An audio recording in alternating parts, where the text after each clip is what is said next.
Okay, hey everybody. So audio might be a little bit loud. I apologize. Just turn it down a little.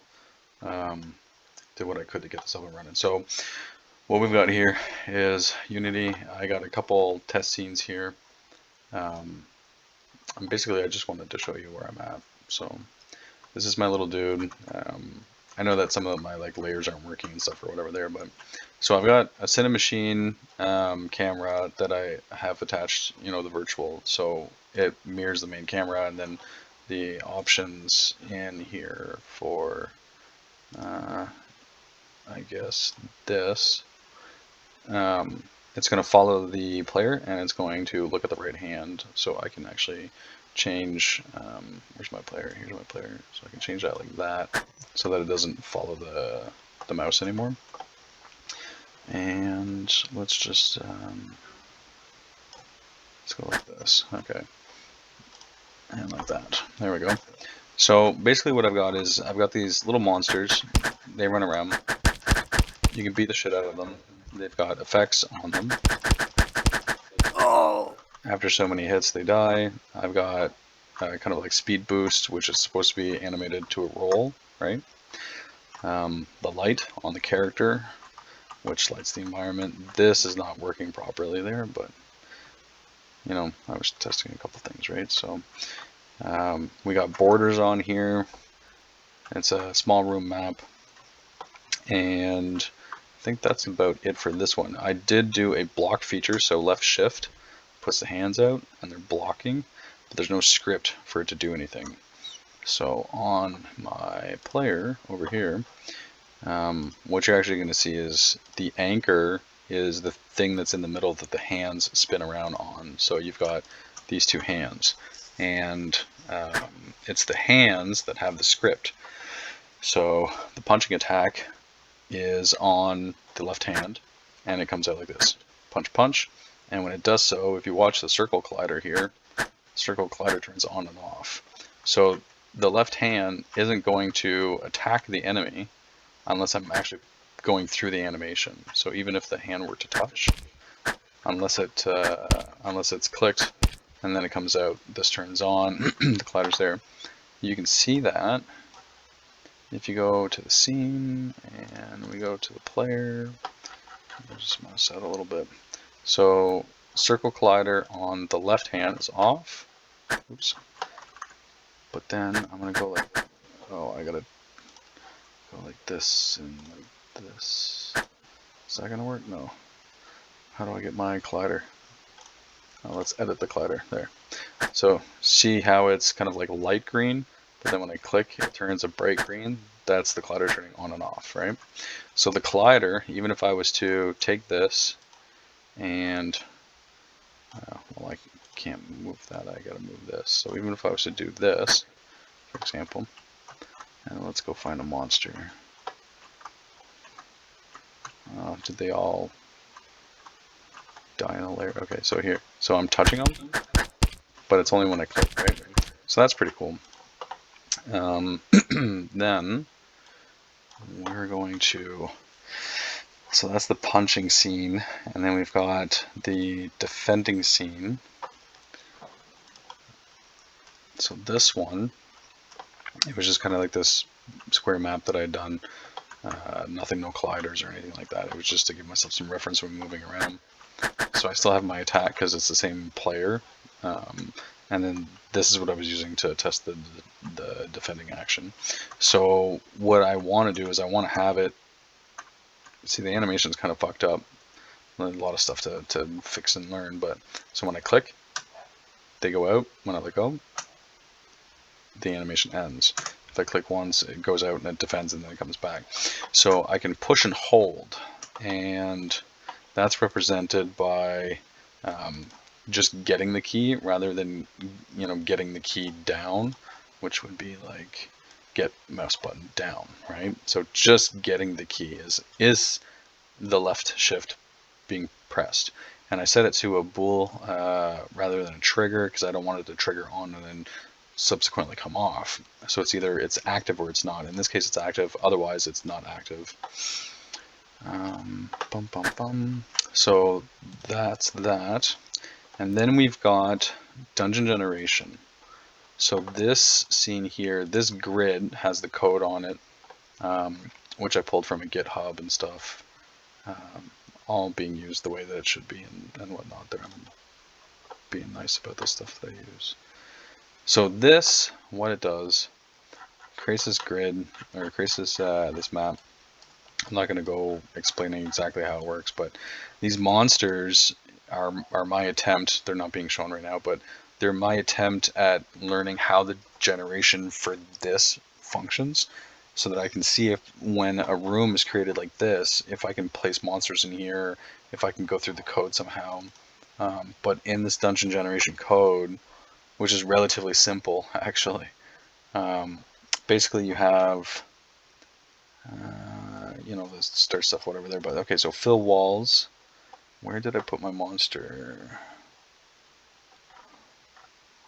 It was in here. Anyways, whatever. It was in here somewhere, in one of the routes. Then I put it. Yeah, here it was. So in the route, I have the monster being initialized, which is why it's following this line. And every time that a route is created, you can kind of see. So there was a route created that was here, and then one that continued up this way. This one ended, and this one continued. It must have split at some point again, and gone that way, and then split again, and gone down here. And so there's like, you know, 5-6 routes, or whatever the case. But this doesn't really function the way that I want. However, what's kind of neat is that I can go get my player, throw him in here. So now they're moving because they recognize that the player is there. On the game, I have to take the main camera. Let's take these enemies and just give them a parent for the moment being, so I can close that. And we'll put the camera onto the player. And so he's here. No, I can't see him. Why is that going to be? Probably because the layer that the sprite is on, so that's the body. Or the grid. Anyways, whatever the case. So you can see over here, anyways, that I can move.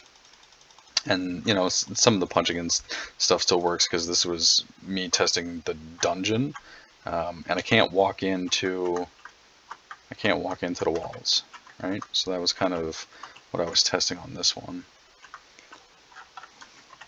So I can walk all around, and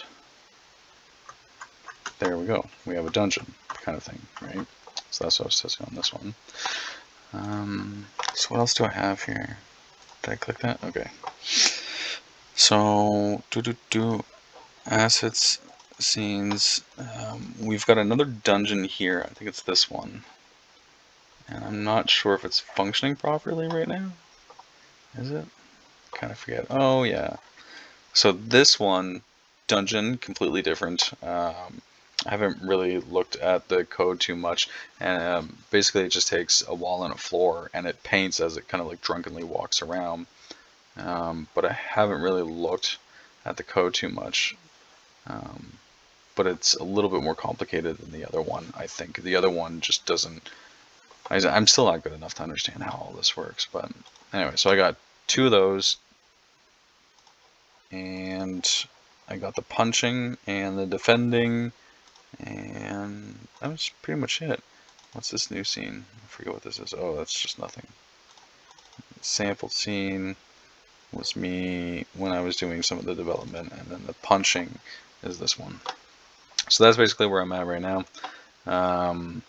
What I'm realizing is that this is substantially more difficult to kind of put all together than I thought. It's taken me a long time to get here. You know, I've done a lot of tutorials to get at, you know, at least this far. The lighting is cool.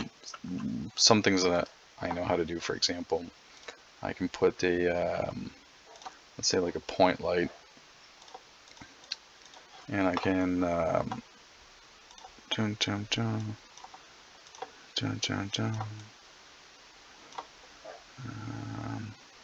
it's probably just not affecting anything.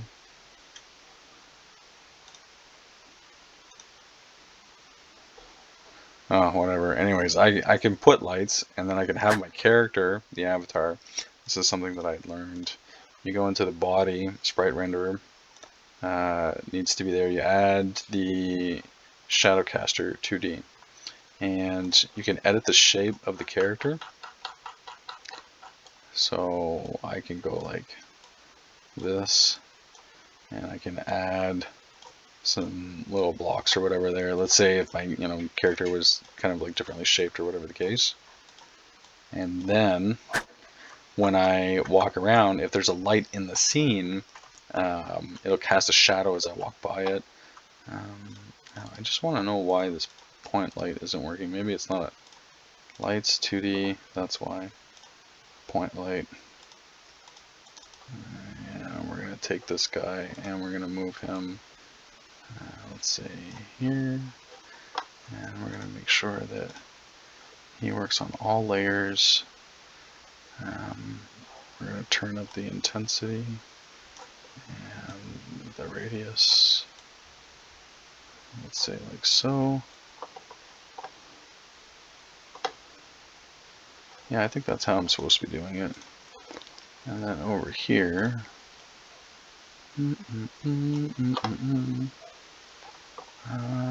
all or just the agent?